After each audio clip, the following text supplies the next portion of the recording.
expected hazards include tornado and quarter-size hail. This is a radar-indicated threat. The following impacts are expected.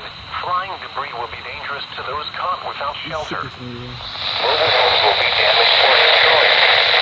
Damage to roofs, windows, and vehicles will occur. Tree damage likely. This tornado will be near Mount Sterling around 6:35 p.m.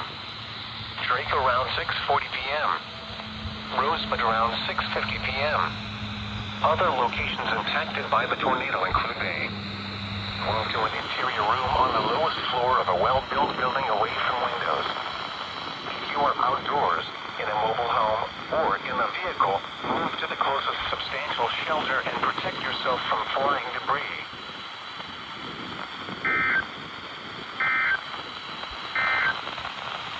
Tornado watch number 536 remains in effect.